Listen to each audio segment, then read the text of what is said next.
ಮೊನ್ನೆ ಬೆಂಗಳೂರಿನ ಗಾಂಧಿನಗರದಲ್ಲಿ ಮೆಜೆಸ್ಟಿಕ್ ಹತ್ತಿರನೇ ಇರುವ Tollywood super star Mahesh Babu ಒಡೆತನದ ಎಎಂಬಿ ಕಪಾಲಿ ಸಿನಿಮಾ ಟಾಕೀಸಲ್ಲಿ ಪ್ರಜ್ವಲ್ ದೇವರಾಜ್, ರಾಜ್ ಬಿ ಶೆಟ್ಟಿ ಆಕ್ಟಿಂಗ್ ಮಾಡಿರುವ ಮತ್ತು ಗುರುದತ್ ಗಾನಿಗ ಅವರು ಡೈರೆಕ್ಷನ್ ಮಾಡಿರುವ ಕರಾವಳಿ ಸಿನಿಮಾದ ಟ್ರೈಲರ್ ಲಾಂಚ್ ಪ್ರೋಗ್ರಾಂ ಇರುತ್ತೆ. ಕರ್ನಾಟಕ ರಕ್ಷಣಾ ವೇದಿಕೆಯ ಪ್ರಮುಖ ಬಣವೊಂದರ ರಾಜ್ಯಾಧ್ಯಕ್ಷರಾದ ಪ್ರೇಮ್ ಶೆಟ್ಟಿ ಮೊದಲಾದ ಅತಿಥಿಗಳು ಸೇರಿದಂತೆ ರಾಜ್ ಬಿ ಶೆಟ್ಟಿ, ಗುರುದತ್ ಗಾನಿಗ ಈ ಸಿನಿಮಾಗೆ ಸಂಬಂಧಿಸಿದ ಪ್ರತಿಯೊಬ್ಬರು ಕೂಡ ಭಾಗವಹಿಸಿರುತ್ತಾರೆ. ಪ್ರಜ್ವಲ್ ದೇವರಾಜ್ ಒಬ್ಬರು ಬಾರದೆ ಇದ್ದರೂ ಕೂಡ ಸರಳವಾಗಿ ಆರಂಭವಾದ ಕಾರ್ಯಕ್ರಮ ಎಲ್ಲವೂ ಅಂದುಕೊಂಡಂತೆ ಸರಾಗವಾಗಿ ನಡೀತಾ ಇರುತ್ತೆ.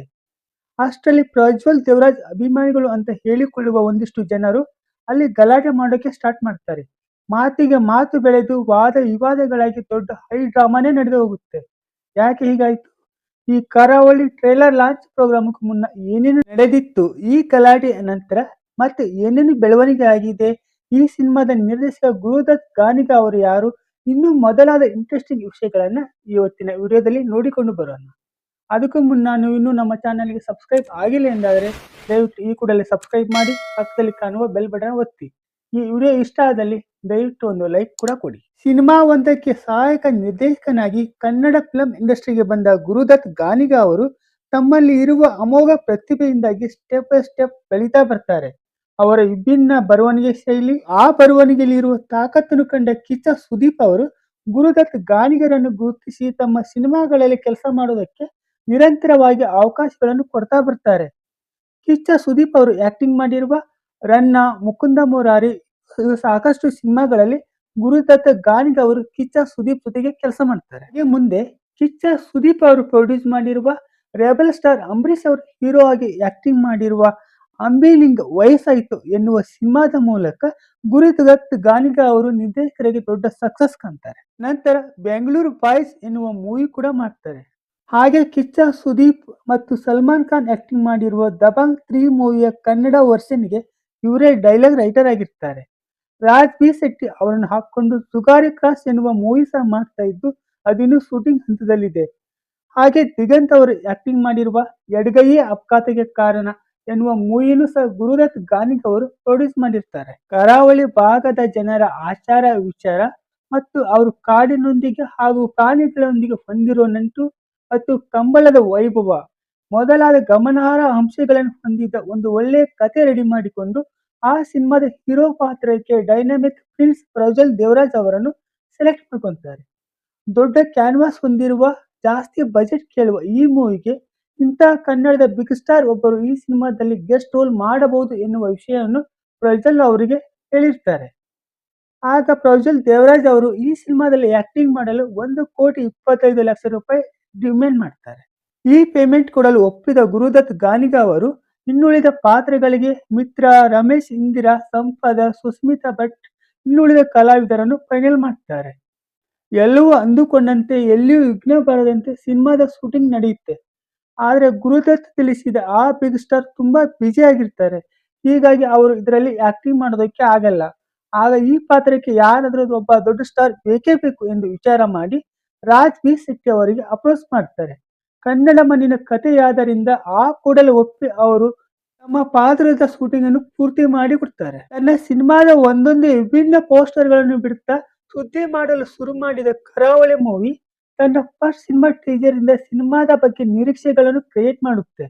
ಎಲ್ಲ ಪ್ರೊಡಕ್ಷನ್ ಕೆಲಸಗಳನ್ನು ಮುಗಿಸಿಕೊಂಡು ಜುಲೈ 24ಕ್ಕೆ ಫಿಲಂ ರಿಲೀಸ್ ಮಾಡಬೇಕು ಅಂತ ಫಿಲಂ ಬಗ್ಗೆ ಎಲ್ಲ ಕಡೆ ಒಳ್ಳೆಯ ಪಬ್ಲಿಸಿಟಿ ಮಾಡ್ಕೊಂಡು ಬರ್ತಾ ಇರುತ್ತೆ. ಹಾಗೆ ಟ್ರೇಲರ್ ಲಾಂಚ್ ಕೂಡ ಮಾಡ್ತಾರೆ. ಸಿನಿಮಾದ ಉಳಿದೆಲ್ಲ ಕಲಾವಿದರು ತಮ್ಮ ಭಾಗದ ಡಬ್ಬಿಂಗ್ ಅನ್ನು ಪೂರ್ತಿ ಮಾಡ್ತಾರೆ. ಹಾಗೆ ಮಂಗಳೂರಿನ ಕನ್ನಡ ಸ್ಲ್ಯಾಂಗ್ ಸರಿಯಾಗಿ ಬಾರದೇ ಇರುವ ಕಲಾವಿದರಿಗೆ ಬೇರೆಯವರಿಂದ ವಾಯ್ಸ್ ಕೂಡ ಡಬ್ ಮಾಡಿಸ್ತಾರೆ.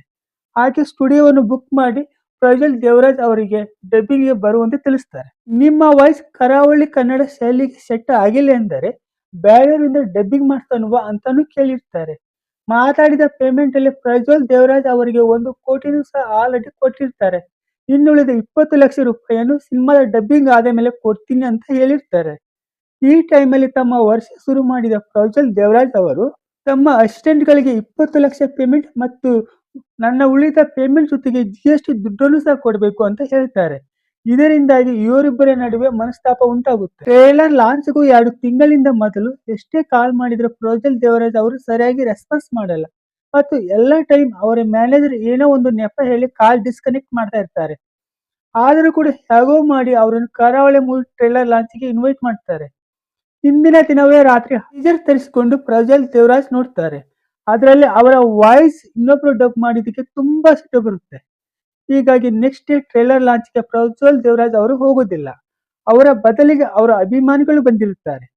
ಸಿನಿಮಾದ ಹೀರೋ ಪ್ರಜ್ವಲ್ ದೇವರಾಜ್ ಪ್ರೋಗ್ರಾಮ್ಗೆ ಬಂದಿಲ್ಲ ಮತ್ತು ಅವರ ವಾಯ್ಸ್ ಬೇರೆ ಯಾರೋ ಡಬ್ ಮಾಡಿದ್ದಾರೆ ಎನ್ನುವ ಕಾರಣಕ್ಕೆ ಮಾತಿಗೆ ಮಾತು ಬೆಳೆಸಿ ಸಿನಿಮಾ ಟೀಮ್ ಪ್ರವೀಣ್ ಶೆಟ್ಟಿ ಅವರೊಂದಿಗೆ ವಾದ ವಿವಾದ ಮಾಡ್ತಾರೆ. ಈ ಎಲ್ಲಾ ಘಟನೆಗಳಿಂದ ಕರಾವಳಿ cinema team Raj B Shetty ಮಾತ್ರವಲ್ಲದೆ ಇಡೀ ಕನ್ನಡ ಫಿಲಂ ಇಂಡಸ್ಟ್ರಿನೇ ಬೇಜಾರು ಮಾಡಿಕೊಂಡಿದೆ. 1 ಕೋಟಿ ರೂಪಾಯಿ ಪೇಮೆಂಟ್ ಕೊಟ್ಟವರಿಗೆ ಇನ್ನುಳಿದ ಪೇಮೆಂಟ್ ಕೊಡಕ್ಕಾಗಲ್ವಾ? ಆಗುತ್ತೆ, ಕೊಟ್ಟೆ ಕೊಡ್ತಾರೆ. ಇದಕ್ಕೋಸ್ಕರ ಪ್ರಜ್ವಲ್ ದೇವರಾಜ್ ಅವರು ಹೀಗೆ ನಡೆದುಕೊಳ್ಳುವ ಅವಶ್ಯಕತೆ ಇರಲಿಲ್ಲ. 6ಕ್ಕೇರದ 3ಕ್ಕಿಳಿದ ಪ್ರಜ್ವಲ್ ದೇವರಾಜ್ ಅವರು ಹೀಗೆ ಮಾಡಿ ಅವರಾಗೆ ತಮ್ಮ ಹೆಸರು ಹಾಳು ಮಾಡ್ಕೊಂತ ಇದ್ದಾರೆ. ಇನ್ನುಳಿದ ಪೇಮೆಂಟ್ ಕೊಡೋವರೆಗೂ ಡಬ್ಬಿಂಗ್ ಮಾಡೋದಿಲ್ಲ ಎನ್ನುವ ಹಠಕ್ಕೆ ಬಿದ್ದಿರುವ ಪ್ರಜ್ವಲ್ ದೇವರಾಜ್ ಅವರಿಗೆ ಕರಾವಳಿ ಮೂವಿ ಒಂದು ಒಳ್ಳೆಯ ಸೂಪರ್ ಹಿಟ್ ಸಿನಿಮಾ ಆಗುವ ಎಲ್ಲಾ ಅವಕಾಶಗಳು ಇದ್ದಾವೆ. ಈ ಸಿನಿಮಾ ಹಿಟ್ ಆದ್ರೆ ನೆಕ್ಸ್ಟ್ ಸಿನಿಮಾಗೆ ಪ್ರಜ್ವಲ್ ದೇವರಾಜ್ ಅವರು ಸಂಭಾವನೆಯನ್ನು 1 ಕೋಟಿ ಅಥವಾ 2 ಕೋಟಿ ಜಾಸ್ತಿ ಮಾಡಿ ತೆಗೆದುಕೊಳ್ಳುವ ಅವಕಾಶವೂ ಸಹ ಸಿಗುತ್ತೆ. ಹೀಗೆ ಒಂದು ಸಿಲ್ಲಿ ವಿಷಯಕ್ಕೆ ಬೇಡದೇ ಇರುವ ಕಾಂಟ್ರವರ್ಸಿ ಮಾಡಿಕೊಂಡರೆ ಒಂದು ಒಳ್ಳೆಯ ಸಿನಿಮಾದ ಮೇಲೆ ತುಂಬಾ ನೆಗೆಟಿವ್ ಆಗಿ ಎಫೆಕ್ಟ್ ಆಗುತ್ತೆ. ಹಾಗೆ ಪ್ರಜ್ವಲ್ ದೇವರಾಜ್ ಅವರ ಸಿನಿಮಾ ಕೆರಿಯರ್ ಮೇಲೂ ಕೂಡ ಅದರ ಎಫೆಕ್ಟ್ ಇದ್ದೇ ಇರುತ್ತೆ.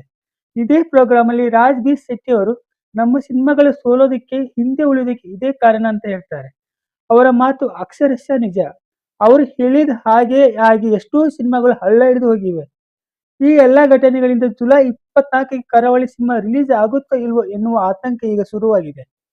ಗುರುದತ್ ಗಾನಿಗೆ ಈ ಪ್ರಾಬ್ಲಮ್ ಅನ್ನು ಹೇಗೆ ಸಾಲ್ವ್ ಮಾಡಿಕೊಳ್ಳುತ್ತಾರೆ ಎನ್ನುವುದರ ಮೇಲೆ ಈ ಸಿನಿಮಾದ ಮುಂದಿನ ಭವಿಷ್ಯ ನಿಂತಿದೆ. ಇದಾಗಿತ್ತು ಇವತ್ತಿನ ವಿಡಿಯೋ. ಮುಂದಿನ ವಿಡಿಯೋದಲ್ಲಿ ಮತ್ತೆ ಸಿಗೋಣ. ಅಲ್ಲಿ ತನಕ ಟೇಕ್ ಕೇರ್.